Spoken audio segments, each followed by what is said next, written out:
ya. Cek 1 2 oke. 2 3. Oke, suaranya masuk. jelas. Oke, masuk. Oke, siap. Halo, selamat siang bersama saya Samsurya. Beberapa menit ke depan bersama kami podcast Humas SMK 1 Banjarbaru. Assalamualaikum warahmatullahi wabarakatuh. Waalaikumsalam warahmatullahi wabarakatuh. Dengan topik LLSPP 1 atau Lembaga Sertifikasi Profesi Pihak Pertama di lingkup SMK. Hadir 2 narasumber kita yang luar biasa. Beliau sehari berprofesi di lingkup Politeknik Negeri Banjarmasin dan juga seorang Master Asesor. Nah ini gara-gara Master Asesor agak grogi saya wawancaranya. Dan tentunya sangat berkapasitas dalam menjelaskan dunia sertifikasi profesi. Selamat siang Pak Darmansyah STMT. Oke, selamat siang Bapak. Terima kasih banyak. Bisa panggil saya Kai atau Bapak, nggak apa-apa, kita santai aja. Oke. Saya familiar biasa mengatur panggilannya. Kai ya? Iya. Oh. Yang jelas kami sangat senang dari Humas dengan kedatangan Bapak. Ini ceritanya saya menculik Pak Darmansyah ini sebelum terbang ke Jogja ya. Kita sampai beberapa waktu dulu. Terima kasih Pak Darman. Kemudian sangat familiar sekali setiap hari kita ketemu dengan ibu kita yang satu ini yang cantik sekali.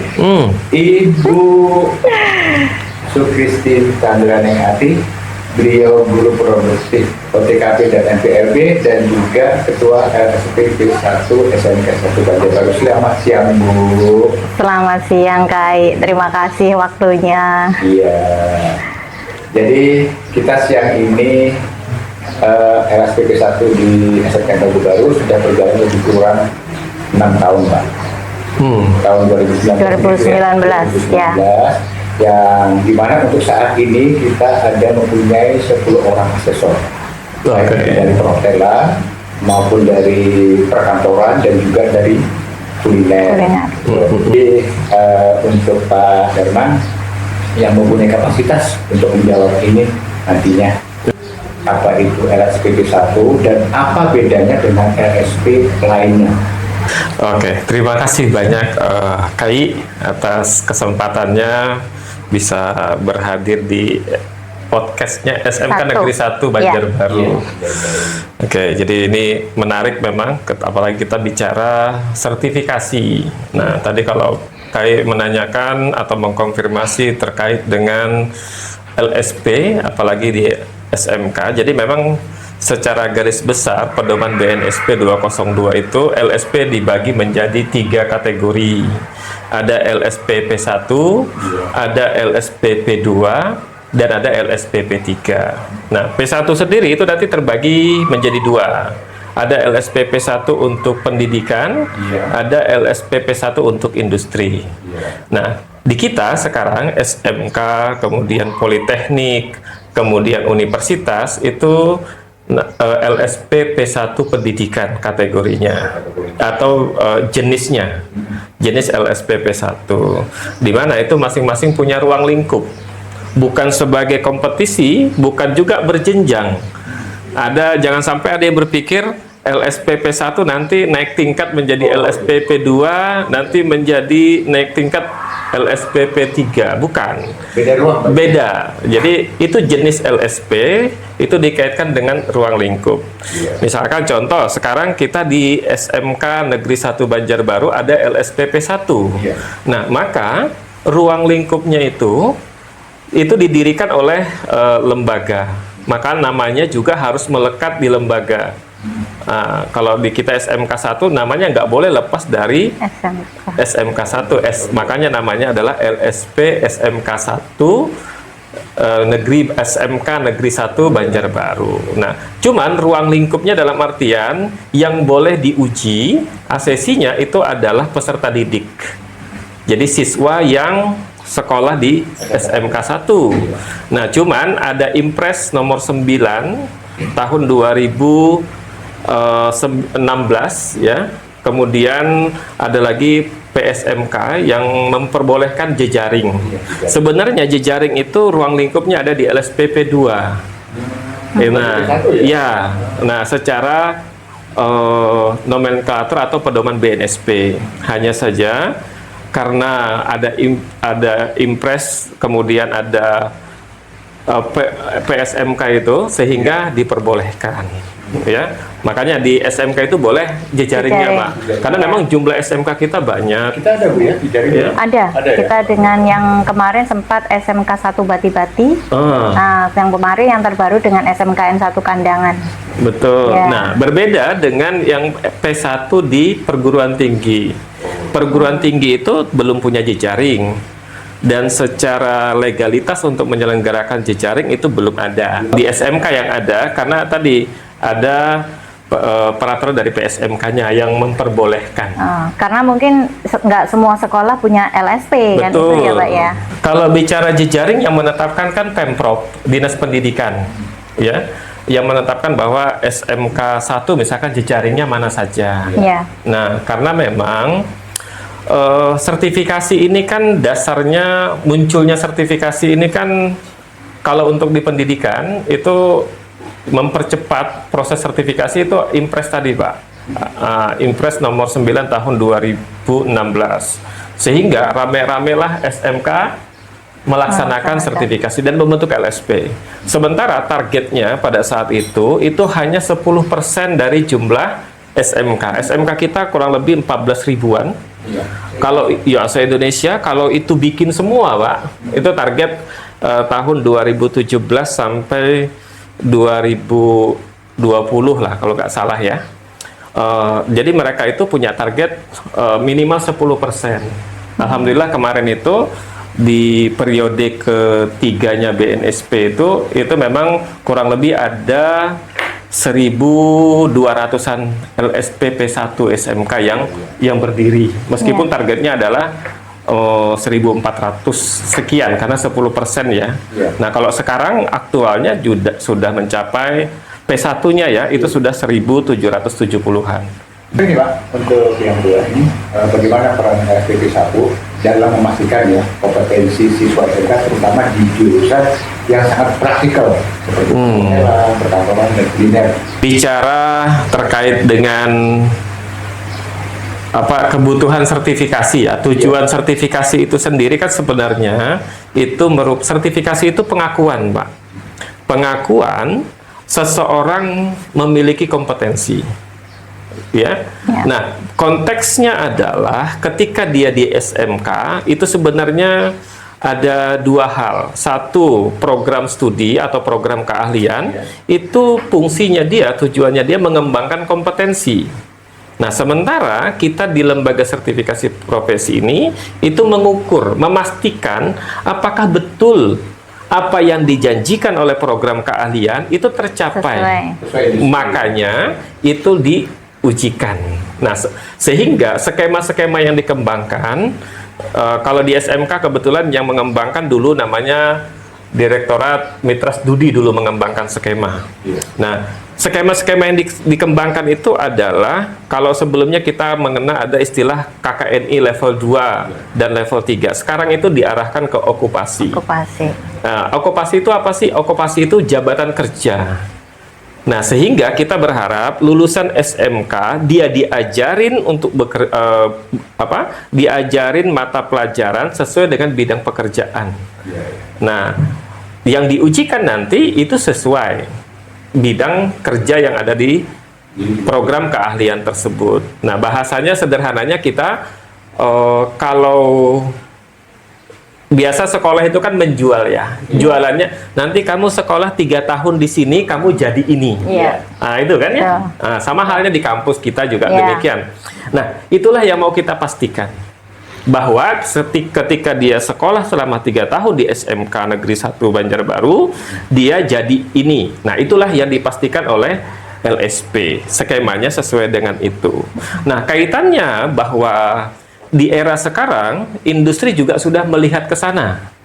Industri sekarang bukan melihat lagi dia lulusan apa, tapi dia akan mengkonfirmasi punya kompetensi apa ketika dia lulus.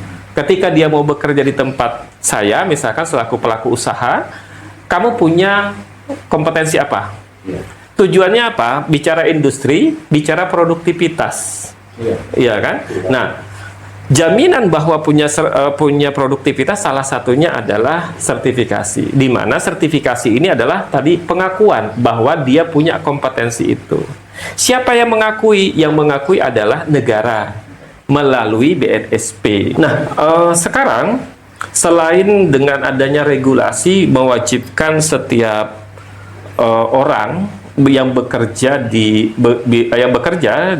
bidang industri itu harus punya kompetensi. Sebenarnya dasar hukumnya itu kita lihat dulu dasar hukumnya gitu ya.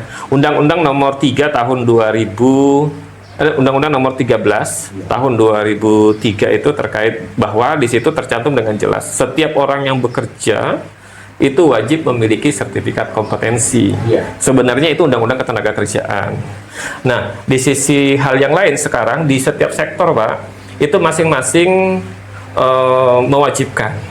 Contoh sekarang yang di konstruksi. Contoh nih, konstruksi itu ada Undang-Undang Jasa Konstruksi Nomor 2 tahun 2017. Di pasal 70 itu detail disebutkan setiap orang yang bekerja di ayat satunya itu, setiap orang yang bekerja di bidang jasa konstruksi wajib memiliki sertifikat kompetensi, ya. Dan di ayat 2-nya dipertegas lagi, setiap badan usaha, ya, artinya kan badan usaha ini perusahaan ya atau tempat. Nah, mereka diwajibkan mempekerjakan orang yang memiliki sertifikat kompetensi. Jadi dua arah diikat. Nah, sehingga memang kita sebagai lembaga pendidikan itu selain memastikan untuk memiliki kompetensi tadi, ini juga menjadi persyaratan untuk dia bergabung dengan industri. Karena sekarang industri sudah mewajibkan memiliki sertifikat kompetensi. Ini kaitannya sebenarnya lebih kepada link and match tadi, Pak. Industri itu juga bukan hanya langsung mau memikirkan dia menerima apa yang disuguhkan oleh pendidikan, tapi juga dia harus terlibat. Memastikan bahwa ini loh yang dibutuhkan oleh industri. Ini loh jabatan yang diperlukan untuk level 2 misalkan terkait dengan KKNI-nya. Nah, itu sebenarnya yang kita harapkan sehingga link and match itu, karena isu pendidikan khususnya vokasi itu selalu muncul adalah link and match, ya, tidak jalan sendiri-sendiri. Sekolah jalan ini gitu kan, industri yang dengan orientasi profitnya begini, sementara di pendidikan kan bagaimana mengembangkan SDM-nya. Nah, sehingga kita berharap selain ini bisa jalan bersama, industri juga bisa memberikan informasi kepada sekolah, kami sekarang perlu ini loh. Nah, itu yang kita harapkan sebenarnya. Cuma industri dan sekolah ini kan ibaratnya kita saling memberikan, menguntungkan. Betul. Nah, itu kan mohon maaf nih Pak Darman ya, kita bicara tentang LSP, terutama LSP SMK nih. Memang kalau yang kita ketahui dulu waktu awal-awal tahun berapa ya kita mulai ada disuruh untuk membuat LSP ini, rasanya sebelum, kalau Pak Darman tadi menyampaikan 2017, itu sebelum 2017 rasanya itu impres untuk SMK, Pak. Ya, itu memang kaitannya dengan kita nanti siswa atau anak didik kita itu memang semua dunia industri itu akan membutuhkan itu. Nah, tapi pada kenyataannya semakin kesini kayaknya sosialisasi itu kurang deh, Pak. Sehingga ada beberapa semacam jurusan nih yang buat apa uji kompetensi LSP ya, sama saja sebenarnya. Padahal nanti di industri itu banyak juga yang tidak menggunakan itu. Nah, ini yang rasanya kurang link match-nya tadi. Nah, apakah semacam ini nih Pak yang menjadi pertanyaan? Perlukah pemerintah untuk sosialisasi ke dunia industri sehingga adanya LSP ini juga membuat motivasi besar anak-anak untuk aku harus ini. Nah, itu yang pertama Pak. Yang kedua, saat uji LSP sertifikatnya berlaku 3 tahun. Nah, 3 tahun misalnya enggak, yang anak-anak kan juga sertifikat berlaku 3 tahun saja. Nah, pada saat mereka sudah lulus dari sini, habis nih masa. Nah, ini juga perlu sosialisasi lagi. Misalnya mereka mau ibaratnya mau P2 atau bisa. Itu misalnya mereka mau ke P2 karena mungkin seperti apa kan, kalau misalnya ini nanti sudah nggak berlaku gitu kan seperti itu. Tadi kan dia udah lulus ya. Ya kalau Betul. misalnya ikut di sini. Nah itu yang jadi pertimbangan saat ini Pak, sehingga Betul, kurang betul. motivasi gitu. Gimana menurut Pak Darman? Oke, Bu Rani ya. Jadi kalau kita melihat yang pertama, apakah semua sektor sudah menerapkan, mempersyaratkan ketika industri itu menerima harus punya sertifikat kompetensi? Itu kan belum rata, Belum, betul iya, ya. belum. Sehingga memang ini juga yang menjadi konsen sebenarnya dalam hal ini melalui Kementerian Ketenagakerjaan, begitu juga dengan BNSP, Ya. ya. Memang di situ diminta melakukan harmonisasi dengan stakeholder dalam hal ini industri, Ya. karena memang kalau bicara faktual yang kondisi existing sekarang itu belum semua menerapkan, ya. Di beberapa tempat baru menyatakan bahwa diprioritaskan bagi yang memiliki sertifikat kompetensi gitu kan. Nah, tapi sekarang sudah mulai dari ASN kan sekarang sudah mulai itu dan diarahkan. Nah, sehingga ini prosesnya butuh waktu melakukan harmonisasi. Di sisi lain juga kesiapan sumber daya kita ketika itu diterapkan sepenuhnya sepertinya masih memerlukan hal yang effort yang lebih baik lagi gitu ya, baik itu kapasitas sumber daya asesornya gitu ya, dalam artian infrastruktur sertifikasi ini juga perlu dikuatkan. Nah, itu yang pertama, sehingga memang kita sebenarnya melalui forum-forum diskusi dengan Kemenaker, dengan BNSP, kita mencoba memberikan meskipun mereka sudah menyadari hal itu ya, cuman bagaimana trigger ini bisa Sampai ke memasukkan di dunia industri itu menjadi syarat. Tapi sebenarnya kalau secara regulasi di undang-undangnya itu sudah diatur, maka mereka harusnya mengikuti itu. Iya. Nah, contoh tadi di konstruksi yang sebelumnya itu Pak, mohon maaf, dulu itu Pak, di tahun sebelum 2020 ya, sertifikat ada yang di bidang konstruksi itu ada sertifikat yang dikeluarkan oleh LPJK, ada sertifikat yang dikeluarkan oleh BNSP. Nah, dua sehingga tapi pengakuannya Pak, yang dari BNSP itu nggak bisa dijadikan bukan nggak bisa, mereka bilang yang diakui adalah sertifikat dari LPJK pada saat itu. Nah, tapi konkretnya hasil harmonisasi bahwa sertifikasi itu adalah kewenangannya BNSP. Ini penekanan bahwa fungsi dari yang melaksanakan fungsi sertifikasi, karena fungsi BNSP di situ tupoksi utamanya, ya. Nah, sehingga sekarang LPJK itu kewenangan untuk mensertifikasi sumber daya manusia, dalam artian mensertifikasi sumber daya tadi itu nggak dicabut Pak, justru yang dipakai adalah BNSP. Nah, itu. Nah, yang kedua tadi kata Bu Rani terkait dengan bagaimana kalau dia sudah lulus dari sekolah, disertifikasi gitu ya.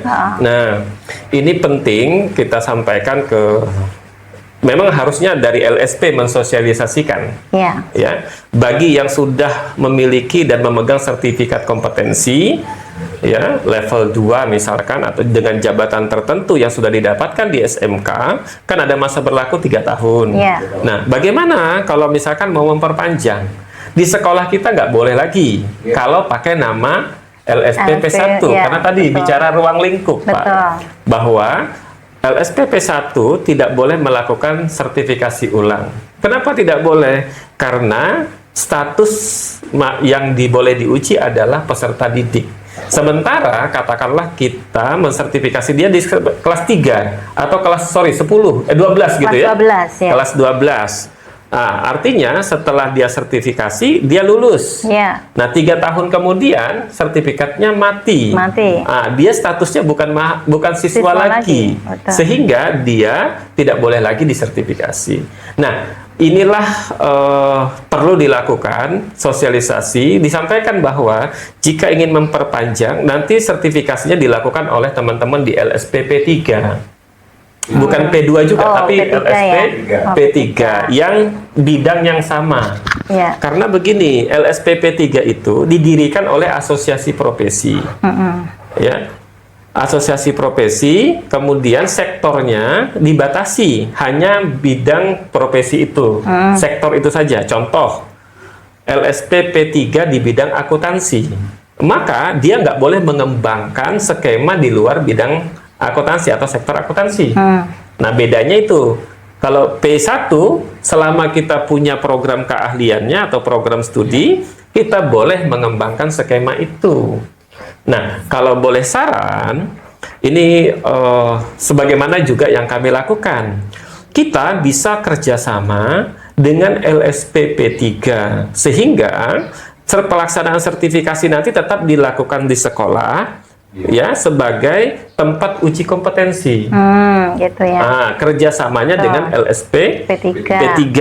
Sehingga mereka ketika sudah lulus tadi, ingin memperpanjang sertifikatnya, mereka tidak harus keluar, tidak harus mencari di luar. Cukup dia datang ke sekolah kembali, ya, disertifikasi di sini.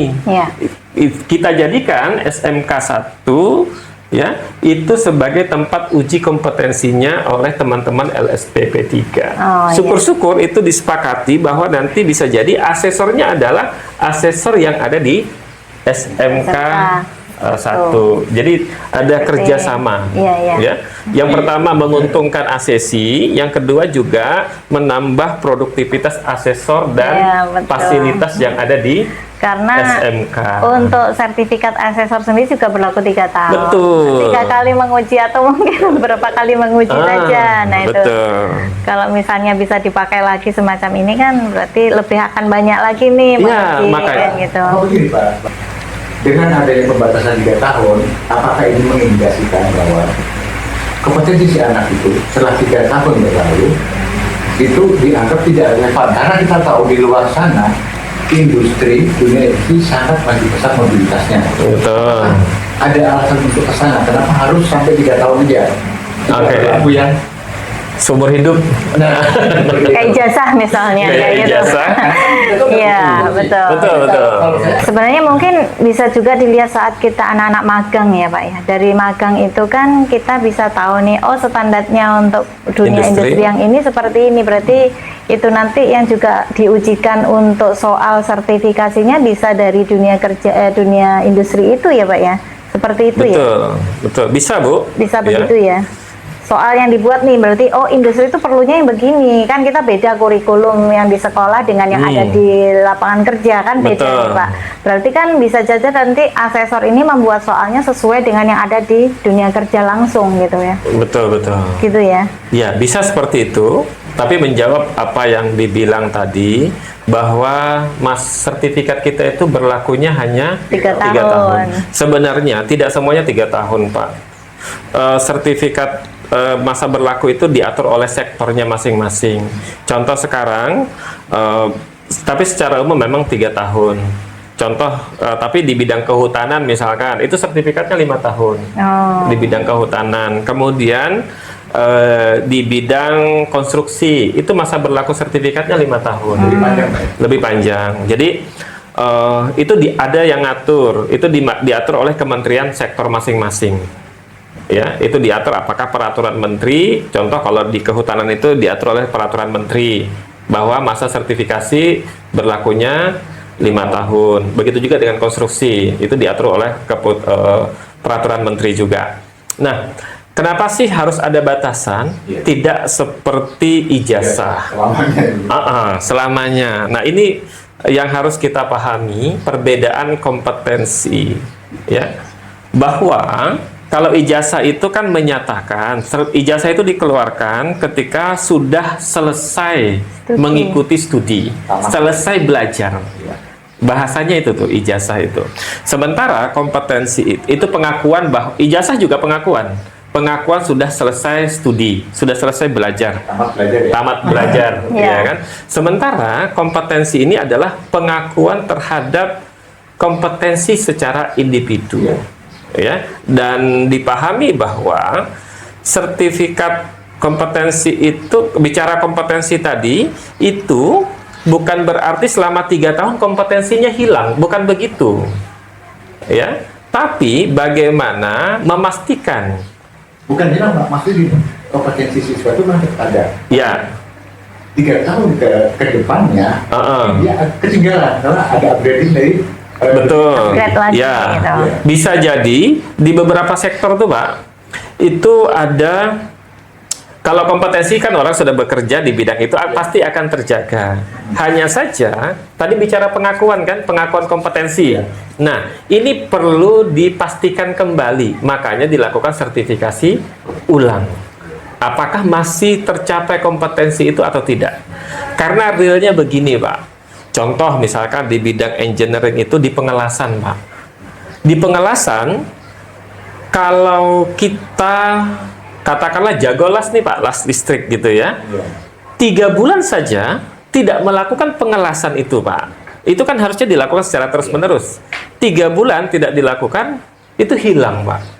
Aku kalau Iya, hilang kompetensi itu. Betul. Nah, jadi beberapa sektor itu tidak mesti 3 tahun, ada yang lebih cepat. Nah, ini juga waktu yang terbaru kan kita mengirim banyak tuh sumber daya SDM untuk dipersiapkan untuk ke Jepang, ya, khususnya di pengelasan, Pak. Justru mereka itu di sana meskipun orang berpengalaman, karena kalau bicara metode uji kan orang berpengalaman bisa menggunakan portofolio, cukup dikonfirmasi terkait bukti-bukti yang sudah dikumpulkan.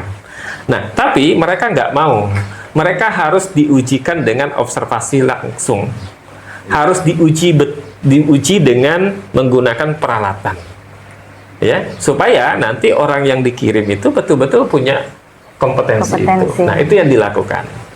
Kalau untuk jadi asesor itu harus nggak boleh pakai hati nurani ya Pak ya.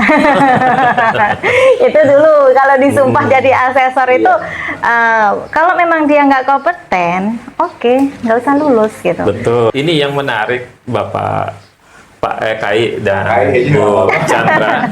Jadi menarik memang ketika guru itu juga berperan sebagai asesor. Iya. Ini kan 2 profesi yang berbeda. Betul. Profesi guru itu mengembangkan kompetensinya. Profesi asesor menilai, memastikan kompetensi itu ada. Nah, kalau dari sisi asesor, ya, seyogianya kami sering menyampaikan kita itu pakai kacamata kuda. Kenapa pakai kacamata kuda? Lurus. Sesuai dengan kompetensi yang sesuai dengan bukti yang dikumpulkan pada saat asesmen. Itu sesuai dengan pedoman BNSP atau dalam artian kan kita ada namanya unit melaksanakan asesmen. Tahapannya itu mulai dari pra-asesmen, kemudian mengumpulkan bukti, juga ada di situ mendukung asesi. Mendukung asesi ini yang kadang-kadang jadi dilema, ya. Kemudian mengambil keputusan, kemudian membuat laporan sampai meninjau. Nah, mendukung asesi di sini bukan berarti kita menyampaikan kunci jawaban dan seterusnya, bukan. Tapi mendukung artinya bisa jadi dalam melaksanakan asesmen itu ada yang terlewat. Terlewat itu bisa karena lupa, bisa juga karena tidak tahu. Itu berbeda. Nah, disitulah kita sebagai asesor, ya, itu bisa membedakan apakah dia lupa atau dia tidak tahu. Kalau dia lupa, kita kasih clue, Pak. Pasti ingat dia. Artinya dia punya kompetensi. Karena pada saat siapapun itu ketika mendengar kata ujian, grogi gitu ya secara psikologis. Nah, makanya kami selalu menyampaikan, asesor itu harus lebih ramah, lebih sopan dibanding asesi. Kenapa? Karena asesi ketika berperan sebagai asesi, dia pasti akan merasakan nervous, gugup, tegang. Betul. Iya, apalagi ini anak-anak gitu kan. Nah, itu pasti terasa. Jadi kadang-kadang meskipun dia belajar maksimum dan seterusnya, pada saat ujian kan hilang, ngeblank. Nah, makanya itulah peran kita mendukung asesi bagaimana memunculkan mengkondisikan dia itu bisa mengeksplor kompetensinya sesuai dengan apa yang diujikan. Nah, bicara tadi sebenarnya kita nggak ada narasi kasihan.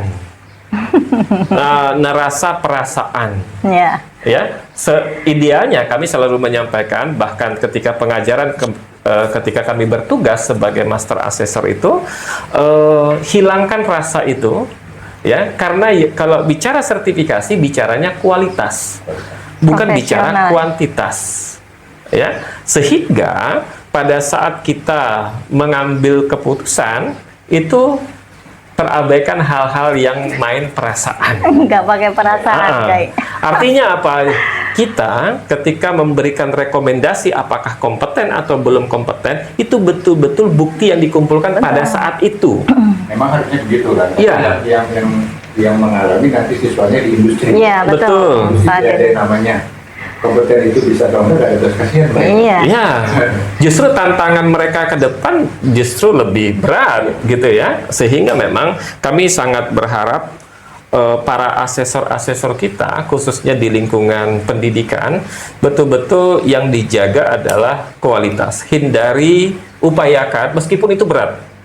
Berat, kenapa berat? Dia sudah puluhan tahun sebagai guru, tiba-tiba ditugaskan sebagai asesor, kadang-kadang naluri keguruannya langsung muncul. Itu nggak bisa juga dihilangkan gitu ya. Tapi bagaimana mengupayakan, memisahkan peran sebagai guru dengan sebagai asesor. Nah, itu yang memang agak beda tipis di situ, Pak. Jadi kalau di saya sama naluri tegas itu ya.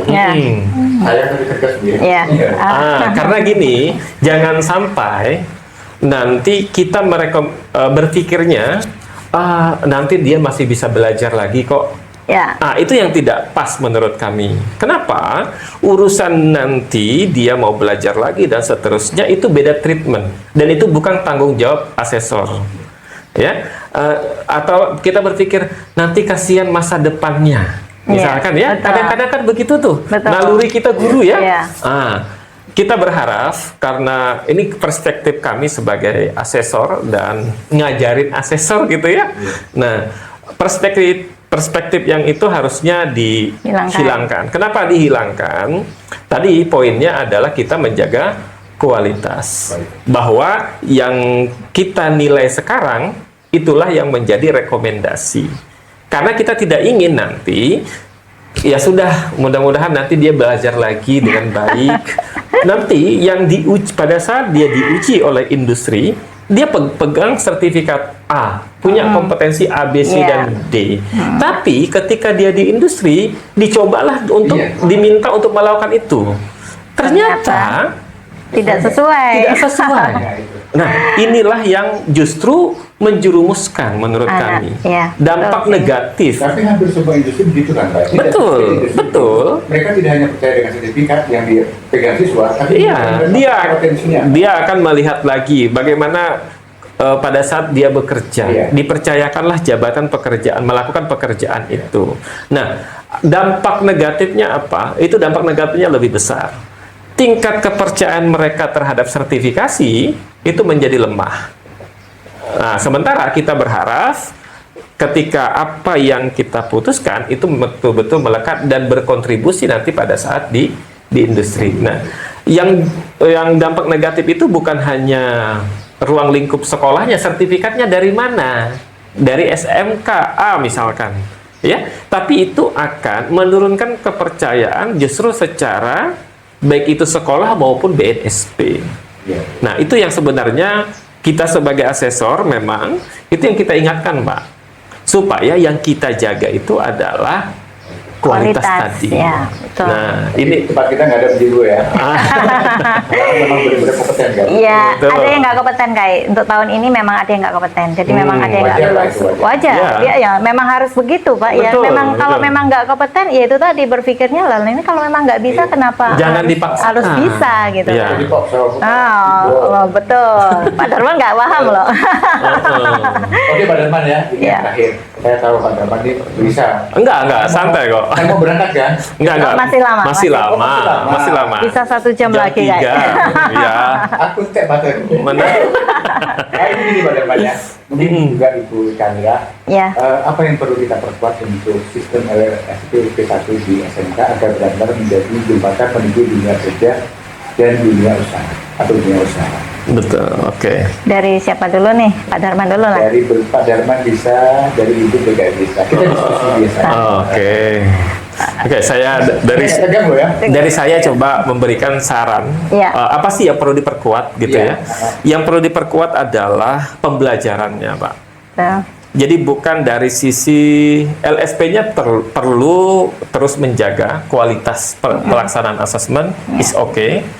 Tapi yang tidak kalah pentingnya itu adalah di pembelajaran. Ya, vokasi itu memang yang kita jual adalah lebih kepada skill, ya, lebih kepada skill tanpa mengurangi knowledge-nya dia. Iya. Ya, karena bicara kompetensi itu ada 3 aspek kompetensi. Ada skillnya, ya, kemudian ada knowledge-nya, kemudian ada attitude. Ya, ketika kita konfirmasi, Pak, Bapak mungkin sering ke industri. Industri itu ketika kita tanya apa yang perlu kami kembangkan di sekolah, dia Attitude. minta skillnya, attitude-nya, sikapnya. Bagaimana dia bekerja dengan jujur, Betul, bagaimana disiplin. loyalitasnya bekerja, disiplin, itu yang dia minta. Tapi pada saat dia bekerja ini tidak cukup. Harus Ya, ditambah tapi skillnya. skillnya. Sehingga memang pada saat kita di sekolah mengintegrasikan ini untuk mengembangkan kompetensi itu menjadi hal yang utama. Apa yang perlu disiapkan? Ya, kalau bicara infrastruktur pendidikan,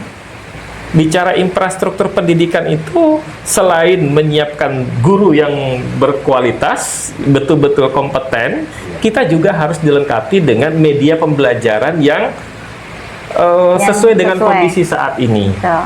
Ya, makanya kita sangat berharap kalau kita di vokasi yang notabene praktikum, ya, praktikum untuk bagaimana di dunia industri begitu ya. Meskipun harus kita akui, Pak, mengejar terkait dengan fasilitas harus sama dengan dunia kerja itu berat. Ya, itu sangat berat. Kenapa? Pembiayaannya besar gitu. Karena orientasinya berbeda. Nah, sehingga memang apa yang harus dikuatkan tadi, yang pertama adalah sumber daya manusia kita sendiri, kemudian sarana dan prasarananya. Ya, ini betul-betul, makanya di beberapa daerah itu Bapak Ibu, basis pengadaan peralatan itu sudah berbasis tempat uji kompetensi. Ya, bukan berbasis. Kalau dulu kan berbasis laboratorium apa? Kalau bicara berbasis laboratorium berarti itu untuk pembelajaran. Nah, kalau beberapa daerah itu sudah berbasis TUK. Berarti alat apa saja yang harus diperlukan untuk melaksanakan asesmen itu. Nah, sehingga memang kita sangat berharap khususnya kalau kita bicara dunia pendidikan, ya, maka SDM itu perlu update karena standar selalu berubah dan lebih cepat perubahannya. Sehingga ya, guru-guru itu termasuk dosen dan seterusnya, apalagi yang vokasi, tidak cukup hanya pembelajaran di sekolah. Makanya teman-teman guru kita berharap dia juga aktif untuk ke industri. Magang. Ya, apakah dalam bentuk magang, apakah dalam bentuk pelatihan, ya. Nah, itu sangat kita perlukan. Kalau kita bicaranya nanti berdampak begitu ya. Nah, begitu juga nanti fasilitasnya. Kan beberapa cara sekarang yang dilakukan adalah ketika sarana dan prasarananya tidak tersedia di sekolah, yang dilakukan adalah magang. Nah, magang itu harusnya terkontrol, Pak. Dari kacamata kami melihatnya, magang itu harus dipastikan kompetensi apa yang akan dicapai selama dia magang. Ada magang 3 bulan, ada 6 bulan, begitu ya. Kalau di SMK mungkin rata-rata 6 bulan. Nah, selama dia di 6 bulan itu harusnya itu jelas. Setelah kompetensi yang harus kamu capai selama 6 bulan adalah ini. Dan itu dikomunikasikan dengan tempat magangnya. Ya, karena kalau tidak begitu, waktu yang disediakan selama 6 bulan khawatirnya tidak efektif. Pada saat dia di sekolah misalkan ditargetkan ini tapi implementasinya tidak jalan misalkan. Kasihan anak-anak itu selama dia magang. Nah, itu kira-kira Pak. Jadi poinnya adalah bagaimana meningkatkan kualitas gurunya, tapi di sisi lain dia fasilitas di sekolah juga itu perlu di-update gitu ya. Nah, Kaitan dengan LSP kami SMKN 1 Banjarbaru, selama ini ibaratnya kita sudah berusaha semaksimal mungkin, bahkan seperti yang disampaikan Pak Darman tadi, program sekolah juga ada program guru magang, Pak, untuk guru-guru produktifnya. Nah, di sini sudah ada program itu, cuman perlu berkelanjutan aja. Kemarin sudah sempat, untuk yang tahun kemarin sudah beberapa orang sudah sempat magang nih guru, cuman untuk kelanjutannya masih belum, karena dari situlah maka kalau misalnya LSP kita nih, LSP SMK Negeri 1 Banjarbaru menginginkan nih sebenarnya seperti yang diharapkan dari Master Asesor ya, bahwa kita mengesampingkan perasaan tadi. Nah, saya minta kepada para asesor kita itu juga mulai berpikir ke situ, bukan hal yang gimana, sehingga perlu disosialisasikan lagi ke siswa kita bahwa uji LSP ini memungkinkan kalian untuk nggak lulus loh. Nah gitu, karena selama ini kayaknya kesannya nih anak-anak uji LSP itu lulus aja, nah seperti itu. Nah betul. ini yang mungkin nanti LSP akan mensosialisasikan ke siswa. Jadi ya, sampai jadi narasi nanti aku udah lulus. Iya, itu jangan sampai tidak seperti itu harusnya gitu. Nah, selama ini jadi nanti mungkin LSP perlu sosialisasi ke anak didik ya, terutama. Ya, betul. Nah, seperti itu kayak. Betul. Tapi ada juga ya, kita di konteks di luar LSP Pak ya. Ini ada anak-anak jurusan lain yang mereka begitu di lapangan menguasai kompetensi teman-temannya yang di kompetensi itu, bahkan dia bukan jurusan itu. Betul. Sering kali kejadian kayak gitu. Oke, nah kita bicara kompetensi itu Bapak, itu bisa dicapai dari berbagai macam cara. Salah satu caranya itu adalah pendidikan. Nah, itu belajar yang secara formal. Belajar dengan formal itu kan di pendidikan. Tapi bisa juga kompetensi itu dicapai melalui pengalaman, Pak. Iya. Pengalaman, apakah pengalaman bekerja atau pengalaman yang lain, bisa juga dengan cara belajar mandiri, Pak. Ya, otodidak. Nah, itu juga bisa, jangan salah bahwa itu bisa jadi tanda kutip ya, mengalahkan orang yang betul-betul melalui jalur pendidikan tapi punya kompetensi. Tapi secara umum itu kan berapa persen sih kan begitu ya? Tidak banyak gitu ya. Tapi kita menemukan itu. Realnya apa? Bagaimana di sisi bahwa di jalur pendidikan ketika kompetensi itu dimaksimalkan untuk dicapai sesuai dengan levelnya gitu ya. Karena sekarang metode belajar, cara belajar itu banyak, Pak. Melalui media YouTube, medsos itu cukup cepat ya, cukup cepat. Kadang-kadang juga jujur ketika kita juga pernah sekolah ya. Pernah sekolah, tingkat kejenuhan dalam proses belajar itu ada. Ya.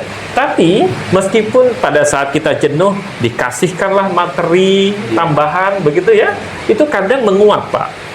Tapi ada saat tertentu semangat belajar orang itu ketika semangatnya itu muncul, dia cari di YouTube. Iya kan? Dia cepat paham. Kenapa? Karena dia semangat belajarnya ada untuk mempelajari itu. Ya. Sehingga itu lebih cepat masuk dibandingkan dia mengikuti pembelajaran yang begitu ya, guru, yang formal. Di sisi lain sudah siang, kemudian gurunya kurang adaptif terhadap pembelajaran. Mohon maaf, tapi tidak semua ya. Banyak guru kita yang bagus gitu ya. Nah, hal-hal seperti itu artinya apa? Poinnya adalah bagaimana kita memunculkan kesungguhan belajar. Kesungguhan belajar karena tadi bisa dicapai melalui pendidikan formal tadi, tapi bisa juga dengan cara yang lain. Jadi tidak sedikit orang itu juga belajar otodidak, justru dia lebih jago. Karena begini, ketika dia belajar otodidak dan itu semangatnya dia sendiri, itu seriusnya besar, Pak. Nah, itulah pentingnya menurut kami secara personal, Pak ya. Pentingnya mengidentifikasi anak-anak kita itu betul-betul dia belajar sesuai dengan bidangnya, keinginannya dia. Bukan karena keinginan orang tua, Iya, betul. bukan karena keinginan teman-temannya. Nah, itu sebenarnya Ya, kadang betul. terkadang anak melihat kan, oh itu ada teman itu di situ. Betul. Dan Nah, kebanyakan kan begitu. Begitu. Termasuk saya punya Teman. pengalaman begitu dulunya. Karena yang masuk Betul. yang daftar bareng-bareng satu sekolah 14 orang, kemudian yang lulus cuma satu, ngapain saya sendiri di situ? Ya. Apalagi dulu itu waktu zamannya kan masih sering tuh tawuran. Mohon maaf STM ya, dulu ya, STM anak ya. STM gitu kan. Pemikiran kita kalau ini terjadi, saya nggak ada teman. Ya. Nah, itu lebih kepada di sana. Sehingga memang akan lebih bagus kalau boleh saran, kita bisa melibatkan pada saat pendaftaran di awal itu, kita bisa melibatkan teman-teman dari psikolog. Ya, jadi dilihat secara Minatnya, psikologis ya. minatnya di Minatan. mana. Memang kita perlu investasi juga di situ. Tapi minimal meskipun ada yang salah tapi tidak banyak. Ya, karena secara psikolog, oh ini peminatannya lebih cocok ke sini Kesini, gitu. ya. Itu akan lebih dalam rangka mengurangi salah jurusan. berharap dinilai ya. Ya. Mata-mata nilai tinggi Maunya ya itu yang kejadian yang kejadian Betul. selalu seperti itu. Padahal anaknya juga nggak mau di sini tapi dipaksakan gitu. Ya. Ya. Aku di sini aja maunya. Ah, Sekolah itu betul. orang tuanya mana gitu. Nah, Dan itu banyak kan Pak ya, sering terjadi. itu tiap tahun BPDB kayak gitu kayak. Kan informasi itu kan ada yang sampaikan orang tua siswa. Anu Pak, anak saya mau masuk. Sekarang saya tanya, yang sekolah ibu atau anak ibu? Ah, itu yang tepat. Iya, anak Pak, ya udah, biar anak kalian yang milih. Bukan kalian kalian peminatan gitu. Betul. Dan sampai nanti begitu sudah berjalan 3 bulan, 4 bulan, seleksi alam gugur keluar. Iya. Itu Ya. tidak sedikit berlaku terjadi Ya, ya. betul. Yang pertama nanti dia akan menghilangkan kesempatan yang lain gitu Iya, ya. Ah, bener-bener kayaknya. betul. Nah, gitu. Karena kan kuota terbatas gitu Ya, ya. betul. Betul. Nah, itu yang menurut saya juga perlu dari awal. Ya, tapi sekali lagi kalau tadi kita di sertifikasi itu posisinya di akhir. Nah, di posisinya di akhir. Nah, yang di awal-awal itu mungkin tadi salah satunya diatur bagaimana peminatannya itu tepat. Yang kedua nanti bagaimana proses pembelajarannya. Ya, betul-betul yang dimunculkan itu ketiganya, 3 aspek kompetensi tadi, karena tujuan kita adalah bicara kompetensi. Nah, karena memang banyak juga, karena saya pernah baca salah satu riset bahwa anak-anak kita yang lulusan dari vokasi, ketika dia dibandingkan dengan lulusan SMA misalkan, pada saat di awal start, betul dia punya kompetensi. Ya. Tapi kelemahannya adalah nanti 10-15 tahun berikutnya dia tidak bisa mengembangkan diri. Kenapa? Karena dia terfokus hanya dengan kompetensi itu. Iya.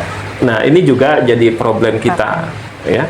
Nah, diharapkan memang dia juga bisa mengembangkan dirinya, ya. Bukan hanya berorientasi kerja. Karena memang ini yang harus diingatkan juga ke siswa kita. Jangan berorientasi hanya cukup dengan kerja. Ketika kerja itu sudah kamu dapatkan, kamu menikmati sampai situ saja. Tidak.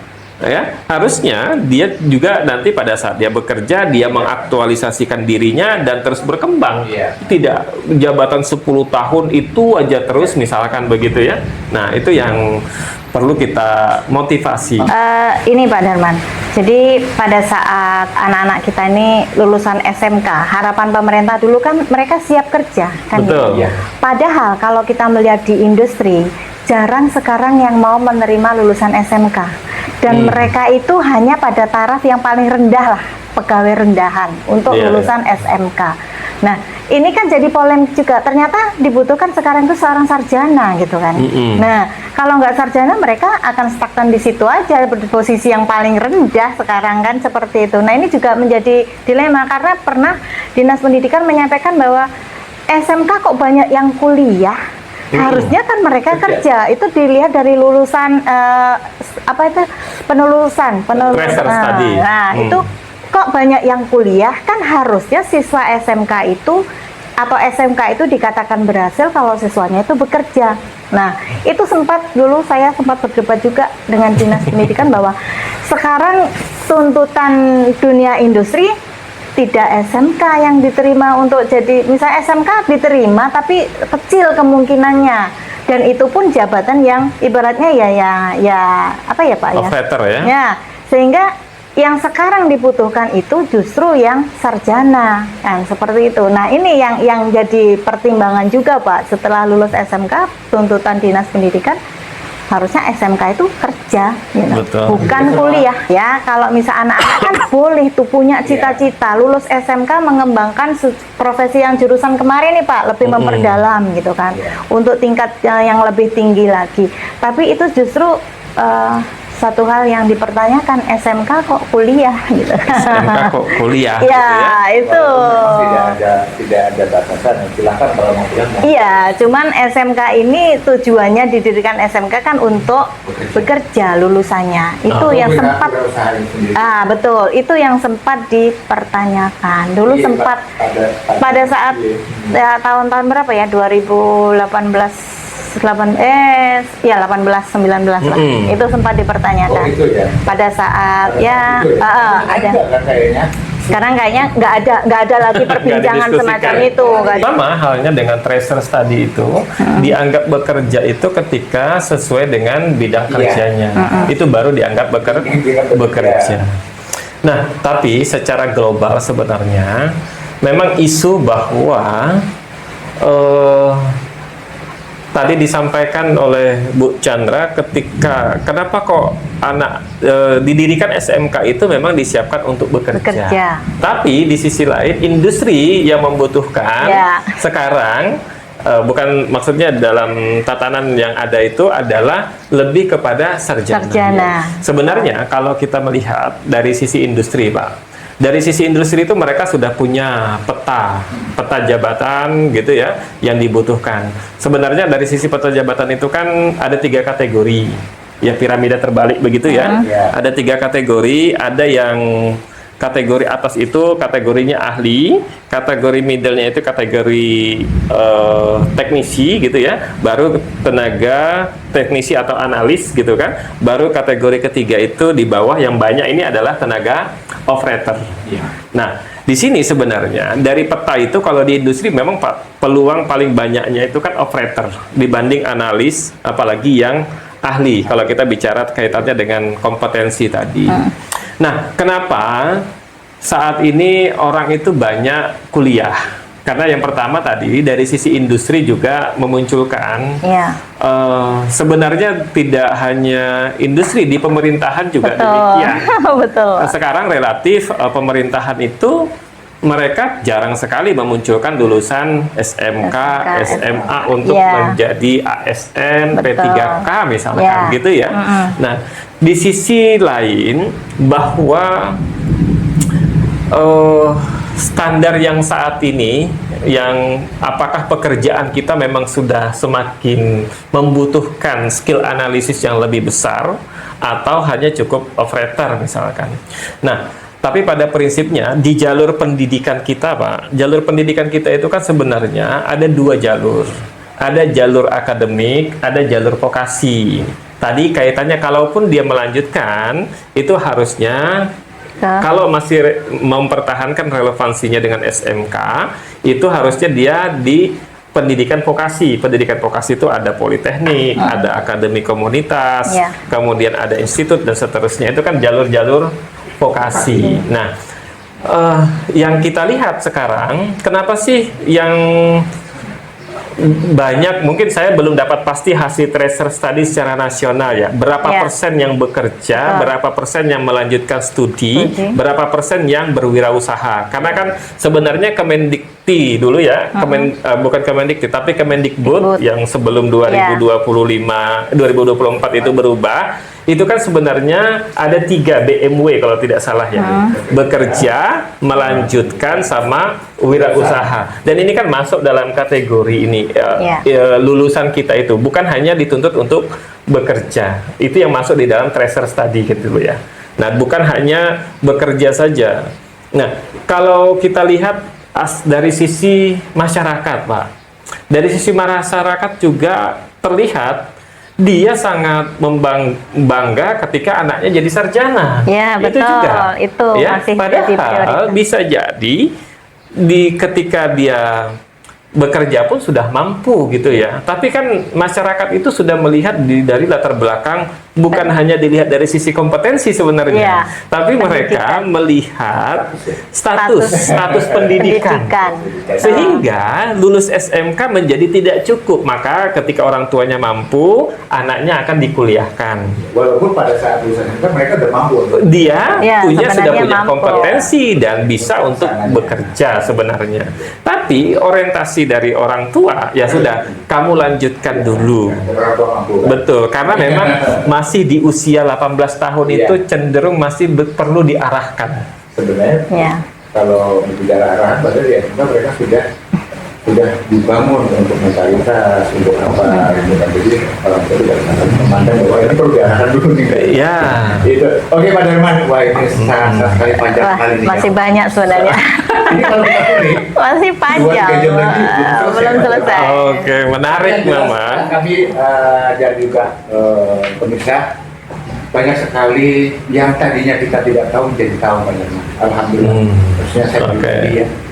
Saya Ya, ya. harus banyak literasi untuk masalah ini. Sistem sertifikasi ya yang Iya. dikembangkan oleh BNSP Iya, iya. khususnya. Alhamdulillah, terima kasih Pak Darman telah menyediakan waktunya beberapa jam. Sebentar lagi juga akan dari kegiatan lain Ya, keluar betul. daerah. Dan juga Ibu Chandra, terima kasih. Sama-sama, waktunya Kai. juga Ya. nemenin Mm-mm. Kai. Kalau saya sendiri berdua sama Pak Darman saya gugup tadi. Iya. Terima kasih sekali lagi Pak Darman. Oke. Baik pemirsa, tadi kita podcast ngobrol santai dengan Pak Darmansyah dari Politeknik Negeri Banjarmasin Betul. dan Ibu Chandra. Wah, ini satu wawasan yang luas sekali yang kita dapatkan. Ya. Jadi nanti kita insya Allah akan bertemu lagi di podcast yang akan datang dengan topik yang lain. Mungkin nanti kita akan bertemu lagi, mungkin bukan membahas ini Pak, membahas yang lain. Boleh. Iya, iya. Oke, terima kasih. Saya Samsudin, Humas SMK 1 Banjarbaru. Terima kasih dengan kedatangan Pak Darman dan juga Ibu Chandra. Assalamualaikum warahmatullahi wabarakatuh. Waalaikumsalam warahmatullahi wabarakatuh. Waalaikumsalam warahmatullahi wabarakatuh.